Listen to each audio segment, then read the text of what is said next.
Now we're live. Are we live or are we Vacation frozen? mode. Unleash your leadership, free up your schedule. This is a good talk. It's actually really apropos because this is born out of the fact that like literally all the time when I'm away, I get asked, "Do you ever do work? When do you work on your business?" Alex Farling and Kyle Christensen are notorious for busting my chops about how much time I spend away at conferences and how much time I spend doing other things. And I've answered it a couple times in various LinkedIn comments, but I think it's a good discussion point, honestly. Yeah, it's the time away is actually really important. One, because when we get together, and I was with you for the MSP Geek Con, I actually came back to home for a little bit and didn't. I did not. You were gone for how many weeks was it? 3? 20. I spent 22 nights in a hotel in a row. But there's a lot of strategy that goes into it. So things can keep moving forward. Things are on somewhat of an autopilot. They're having the right people in place. And matter of fact, to compound this further, it's not like we had one person in place. We had people with us because we had Matt down there as well. So Yeah. and Well, that's actually what made it dicey at all is the fact that I had Matt with me, right? Like, and normally, he's part of the solution to this problem. And he was obviously with me too. But I think it's a testament to the things that I think we'll talk about here. yeah. Yeah, I mean, to set the stage again, right? Like I spent 22 days away. I spent basically, I left for the Ninja Client Advisory Board or Customer Advisory Board the 15th of May, I think it was. We went down there. I spent 2 nights in Austin, right? It was 2 nights. I think it was 2 nights. Was it 3 Yeah. or 2? 2. 2. I That spent 3 Saturday, because you left the next day. I yes. stayed 1 extra day in Austin because Yeah. you went a day earlier than me to MSP GeekCon. Yeah. So then I flew over to Orlando for MSP GeekCon, which obviously I helped plan and organize. And then after that, Ben, my trainer, was down there, so I stayed and did some training stuff with them until Saturday. Heather flew down Saturday. We spent the next week in Orlando and Tampa, Clearwater Beach, and then we drove back for IT Nation Secure. On Saturday, spent Monday, Saturday, and Sunday in vacation mode. Monday, Tuesday, Wednesday for Secure, and then flew home. And so I was gone. I was not in the office, and I was not in this office that I'm sitting in now for 3.5 weeks. And you didn't really take on any big projects while you're gone. So it's not that No, there's no communication. So you replied when you yeah, had time. Nothing was urgent, but that's a lot of the structure we have. They have a process and procedure that all the staff does all the way down. yeah, For a little bit of context, Matt is head of our operation. So when we take Matt out of the equation, they don't have a Matt to ask either. So yeah. kind of the same answer. But there's a lot of process and procedures, and that is kind of, as you grow as a company, something you really have to get locked down. It's easier Yeah. doing you're small, but you never think to do it because it's just you, or maybe just you and a couple people. It's critical when you have about 30 people and there's a lot of moving parts, that those moving parts will all call you if you don't have a process for them. Yeah. So it's actually really interesting because we're onboarding. We joined Evolve. We left the peer groups we were in and we joined Evolve. And so I am actually next week leaving again to go to Omaha for a couple of days for Jumpstart. But I'm doing a lot of the prep work that goes into that. And one of the things that I was going through in training just yesterday is something called the entrepreneurial journey, they call it, right? And they basically say at the beginning of a business, you manage the business by muscle and feeling, right? So like you have a feeling, or you're like kind of just measuring a little bit, and then you just like smash your way through it.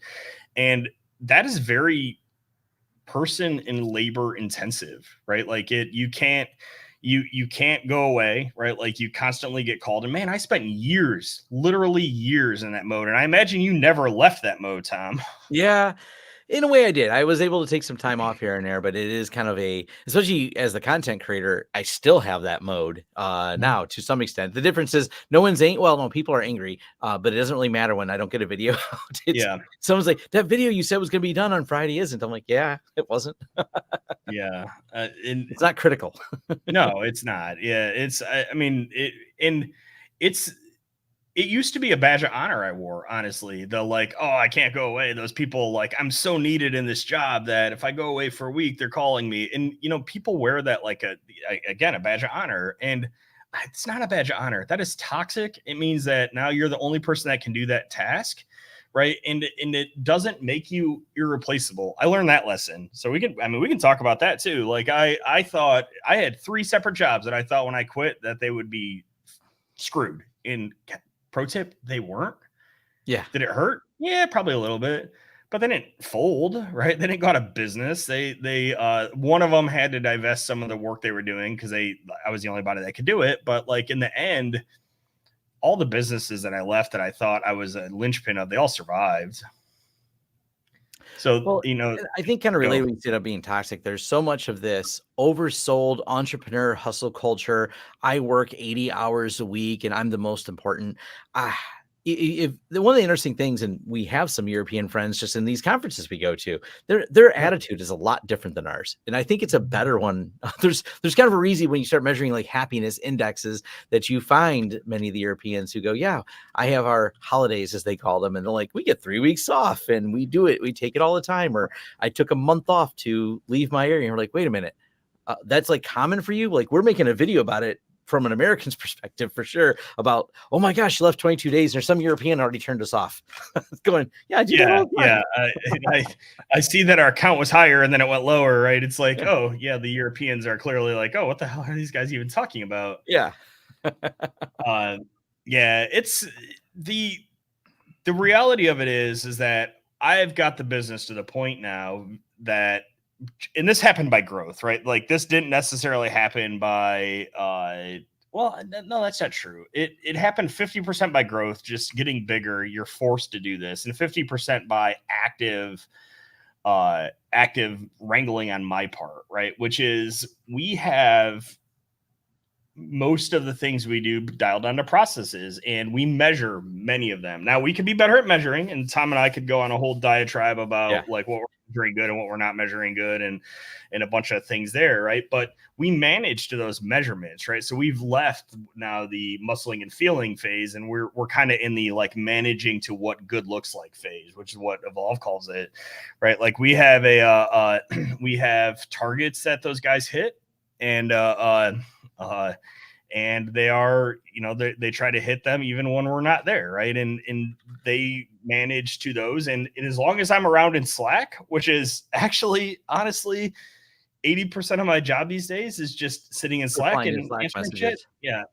Well, I think this morning's a good example because I seen a lot of chatter about something and someone was struggling to get it done. And Jason says, hey, as soon as you get this done, make sure the process is documented so this won't happen again. Like that was like your whole response to this long problem they're having was just make sure this gets documented so we don't have to repeat it. Like that's the summary of it. But those are our document process is actually getting really tight. We're putting it all in for better or worse. Some of it's going in SharePoint.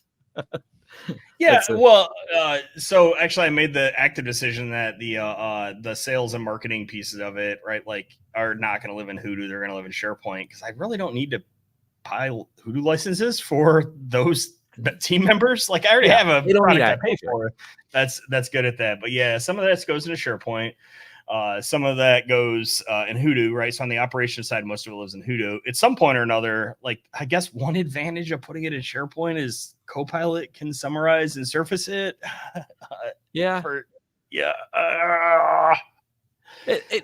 Letting them query it that way, but making sure that each step of the way, each person, and you got to think about the hierarchical structure of the company. So people know who they report to. We started breaking out, and this is once again the result of the scale that the company is growing to, that we have like pod managers and that we've broke out like sub management. So for example, we had too many techs reporting to Matt. So now we break that down of who actually gathers reports, brings them to Matt. You start building those hierarchical structures and figuring out who the problem children are. And either you put the process around them or they can't live here no more. We haven't come across any of that in a while. I think we haven't got rid of anyone in the last year. Yeah, no, we haven't. It's definitely an interesting problem, right? Like, it's one I really struggle with, right? Because every time I get somebody like an Alex or a Kyle going, like, when do you find time to work on your business, or do you even work on your business? The reality of it is that I could focus 100% inward, and we could probably grow faster. right? But like, truthfully, I'm not sure I want to grow any faster than we're presently growing. You want to grow in a controlled state. There's a lot of people that kind of do the chaos. A matter of fact, the tech industry is terrible for this. Microsoft, you want the layoffs at Microsoft or layoffs any of these large enterprise companies, they actually hired too many people. When you look at some of their hiring, they only peeled off a little bit, but that's kind of like a management style. Hire a bunch of them, figure out who's working, who's not, and enough. Wait a year or two and bounce them out because we'll do some type of metrics to try to measure them. Or as we learned when Cloudflare abruptly fired someone, that video that went viral, they didn't really do good metrics. They just handed down management quotas going, have this many less people in your department, pull numbers out of a hat or however you want to do it. That's a less structured, and because these companies work at a profit margin that is astronomical, they can kind of afford to do that and afford the bad PR. As a smaller business, it's a lot harder. So we have to do this in a more controlled manner, but that's why we have a better work culture because of it. So you don't really, once you get an enterprise, there's no culture. It's just, I come here and I show up until they fire me. I mean, and I think there are big corporations that try to have culture, and you can. I'm going to point at Binary Defense and Trust and Sec as companies that I think have good culture that are big, but I mean, big is relative there, right? I think they're 150 and 350 employees respectively, so they're not that big. They're big compared to us. Yeah. So like that, going back to that, like I could grow. We've been growing. We've been growing probably averaging 20 to 22% a year every year for the past 5 or 6 years. And this year to date right now, I think we're up 12%. So we're a little bit behind the curve. Q1 wasn't great. I'm mostly in the hardware sales aspect, and I'm hearing that across the industry. Q2's recovered a little bit and is looking even better after a couple of bigger orders that we were waiting on and forecasting have finally started to show up right now that it's the end of the quarter. But like I don't want to grow more than 20 or 25%. And right now with the effort I'm giving, we're growing at that. And that brings me to the other piece of this. I think Kelvin might try to hop in here. I don't know if you've been seeing that. I was DMing him. I'm like, I'm going to get a European on this thing. Yes. Throw his perspective in here. I'm reading a book right now called The Go-Giver, right? Good book, Bob Berg. And it is again as part of the Evolve onboarding, and I just started yesterday. It's so easy to read. I half done already. Oh yeah, it's a short book. Yeah, it's only 150 pages, so I'll probably finish it today. And internally, I always struggle with what am I doing? I spend an exorbitant amount of time on things that I can't monetize or deliver any direct ROI from, right? I sit on advisory councils for our various vendors. I'm very involved in CompTIA, right? I'm on the ISO executive committee. I'm on the Trustmark working group. I'm on the ERT, the committee chair of one of the ERT sub-working groups, right? Like now I'm a board member of MSP Geek. And so I spend, I would say at least 20% of my time doing philanthropy type stuff. I don't know if that's the right word for it, but giving back. It's really more, it's less philanthropy and more, this is how me and Matt Fox were talking about this, is we pick some things that are like public good, so to speak, helping out organizations, helping out industry organizations, not necessarily like MSP Geek is not for profit. And that time spent in there is helpful to shape communities. And it's also a real important thing because you get a lot of takeaways from it and how you think about things. But it all comes down to our topic at hand of being able to do it. And I will actually comment on Brett Chittum, who's commenting, we send our sales guys away, but somehow sales are still happening. Once again, it's process driven. I was actually giving him a little bit of crap yesterday that like, oh man, why did you choose end of quarter to go to this event? Because I think the entire sales team, they're away. The 4 of them are away. Ken, our new outbound sales exec, is off, but I mean, he's a week and a half into the job or 3 weeks into the job. And then Heather, my wife, who's starting to dabble in sales for us, she's around, but she's like 4 days into training. Right. So we'll see if she's got some things I'm going to coach her through today to try to do it. But Yeah, we sent the whole sales team away at the end of the quarter, and again, sales are happening, and they're learning. Right, this is a good opportunity for them. It's good team building for them. Right, like we talk about culture and we talk about what it takes and the ability to step away. Right, like I think it's very important for you to be able to let those people step away and get continuing education, recharge their batteries, get to know each other as people, right? Because people do business with people and people work with other people. They don't, this isn't a case of like, these are nameless people. And actually it's one thing at MSP GeekCon. It's one thing I disagreed with is that Robert Truffy had an otherwise really good talk about, it's not your family, it's your team. And he kind of advocated that, you don't get too close to these people. Dude, you spend a third of your life with these people, right? The thought that you're not going to develop some sort of relationship with them is a little bit unfounded. I still have people from several jobs ago that I stay in touch with and hang out with. I feel exactly the same way. It's not that this is a family. You should have a family and a thing you do outside of work and go home to, so you have your other side of life. But we're all people that you spend time with. So getting along and we share. We have a music channel, sharing things like that. Those are important kind of culture driving things. And Kelvin probably can tell us about culture driving things as well. Hey guys, we found a European. We were talking about so here. Let me give you a little bit of history here because I just randomly hit him in Signal and I'm like, hey, you want to join a live stream? So we're talking about mostly Kyle and Alex constantly giving me a raft of shit about the fact that I spend so much time at conferences, and they're always like, how do you get any actual work done? The reality of it is I've set the business up that it goes on fine without me for a little bit, and I consider that a win and a benefit, not a problem. And so we were talking about how the Europeans in this group probably think we're a bunch of idiots because taking 2 weeks off in the US is blasphemy. We're in Europe, it's commonplace.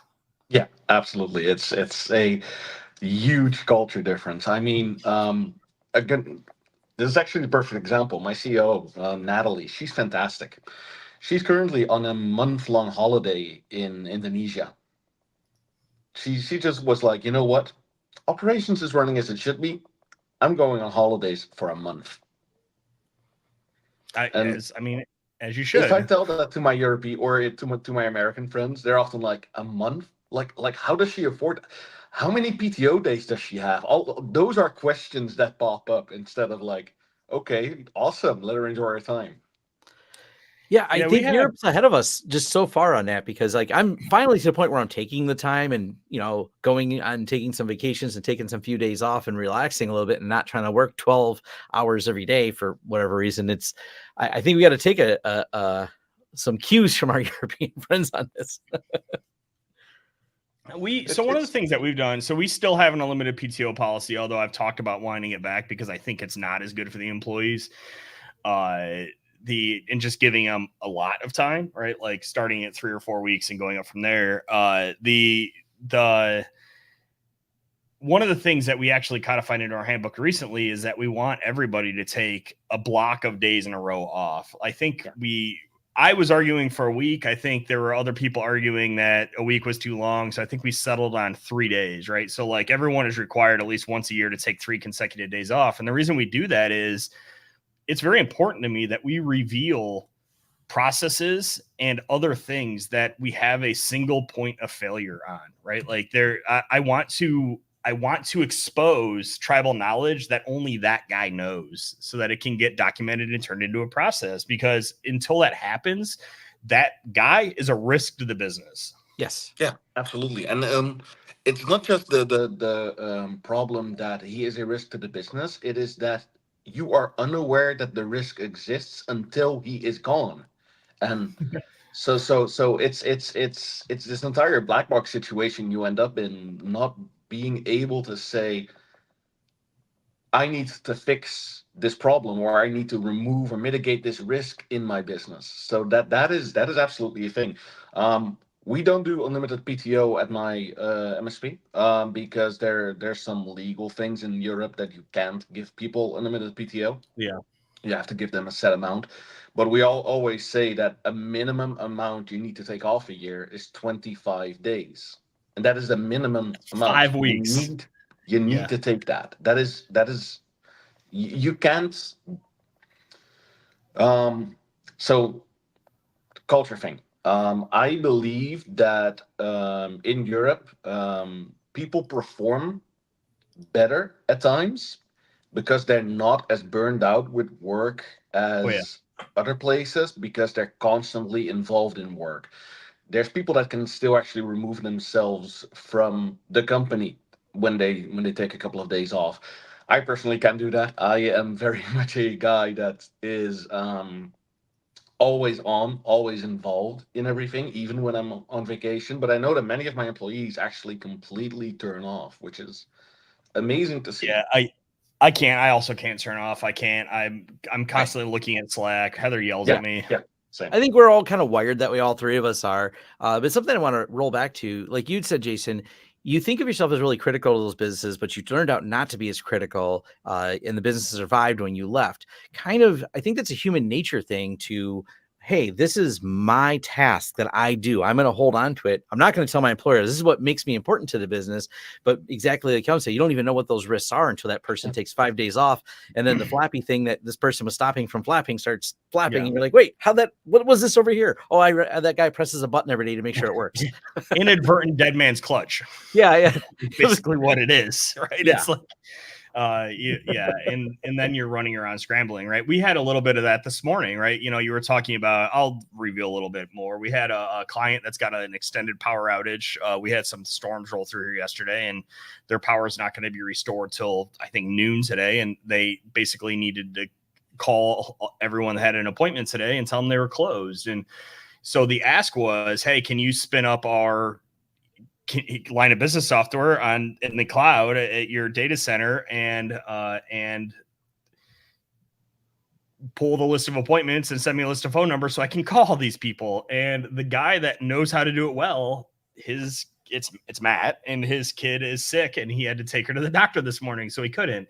And they fumbled through it, but we inadvertently exposed that there's an issue here, that like now we have again a tribal piece of knowledge that Matt is the only one that knows how to do it. So to Tom's point earlier, the one thing I chimed in, I was watching it all morning, just waiting to step in when I needed to. They worked through it. But my only takeaway from it was, hey guys, you need to practice this and document it so that, you know, anyone on this team can perform this task. It's not just the documentation part. I think it's also the knowledge has to be willingly shared at that point. Like one of the things that I hate most in my MSP is people saying, "Oh, let's have Tom do that because he's good at it," Yeah. which just means that over and over and like just over the length of his career, he keeps getting these specific issues, and no Yep. one is being trained on the issue because everyone says, "Oh, he's the greatest at it. Just let him do it."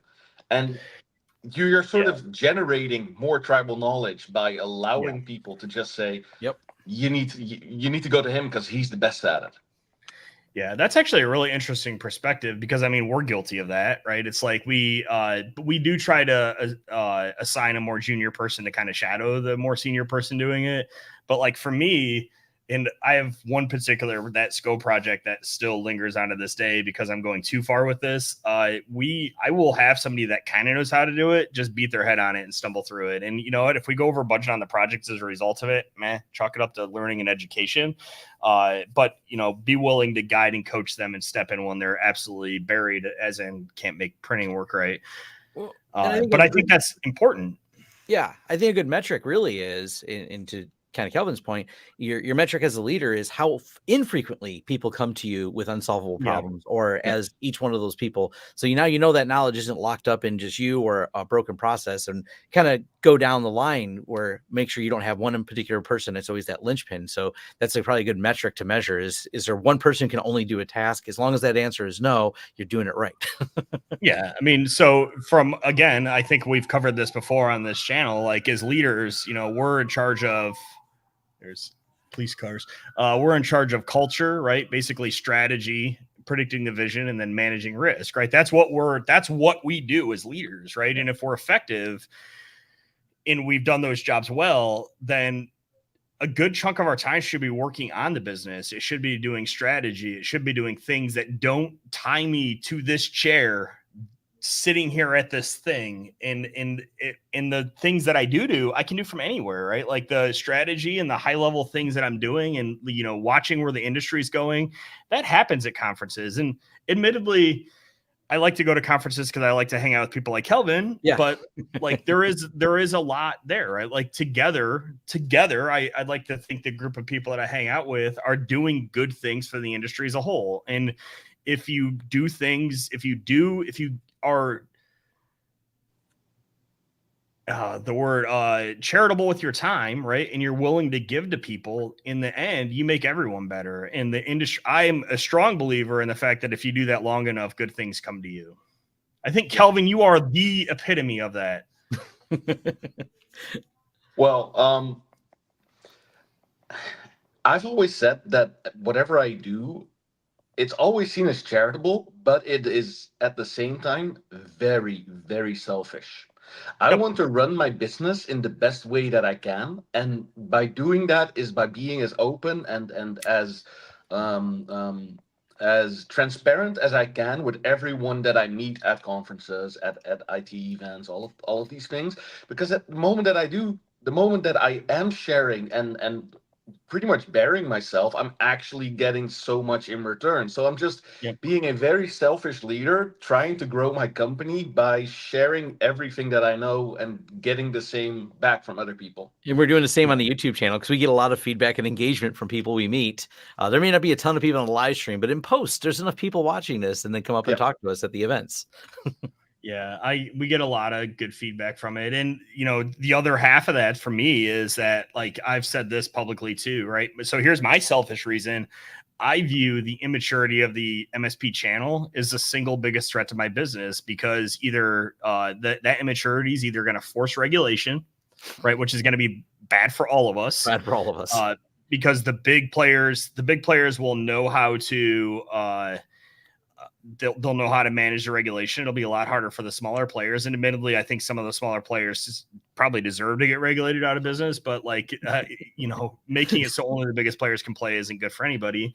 Or there will be enough negatives and enough knocks on the MSP business model that no one will want to deal with an MSP. And I view those as the biggest risk to my business right now. So I have a selfish interest in trying to raise the tide of everybody, right? To try to make everyone better, to try to hold that off as long as possible. Yeah, it's funny. That's actually the reason I started Cyberdrain. Was I think I told you this before.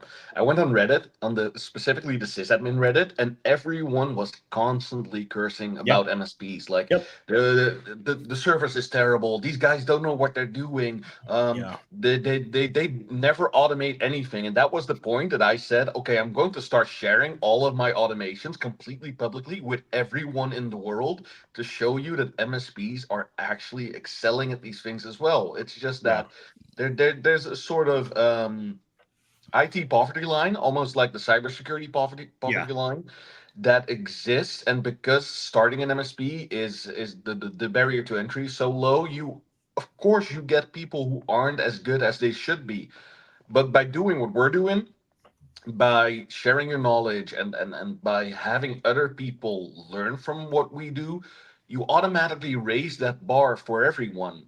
Even if they are just willing to listen to you talk about, hey, this is an automation you need to use, or this is a product that could actually help you get to the next level, or you need to start using this process. Let's say something like a help desk process or a process to document something. If you just give them that, they'll understand a lot more and they'll grow from it as well.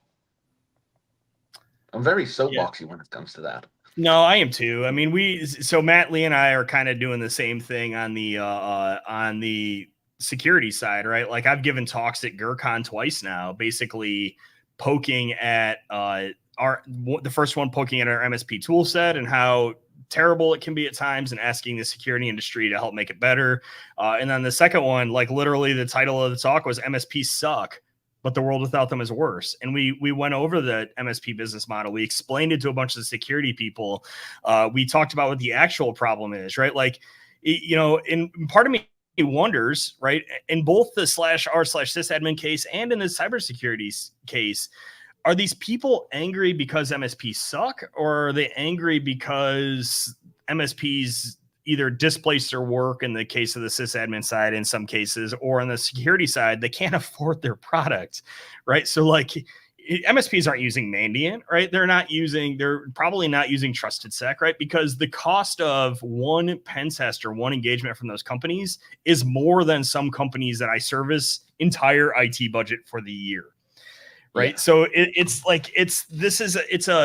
it's a scale problem and a pace of play problem, right? This isn't a MSPs suck. It's that MSPs are trying to deliver the best possible service they can. In most cases, a lot of MSPs do suck, but calling out the good ones, right? The top 50% of the market, right? We'll go there. They're trying to deliver the best service they possibly can for the amount of money that they're being paid, and it's a constant balancing act between that, making it affordable and providing better service. And I want to bring this back to the topic of vacation mode, unleash your leadership and free up your schedule. It can be done. And this is one of the reasons me and Jason have on this channel, you'll find a video talking about all the tools we use. We have our client protection matrix. We've publicly posted this. There are a set of tools that you can buy that makes security is not a binary 1 or 0. It is a effectiveness rating, essentially. And we find the stack of tools we use to be affordable for small businesses. Our target audience, many of the MSP's target audience. It's a manageable system that you can train people on. It's a system that we are able to go spend time and hang out with Kelvin and play games at MSP GeekCon and not have to worry about the business falling apart while we're gone, because he's between the tools, the training, and the process we put around all of it, you can make a working system out of all of it, or even a business. Yes, you can. And I think that a lot of MSP leaders, especially, I've fallen in this trap for a very long time. A lot of MSP leaders believe they have to remain in the company to be attached to the company.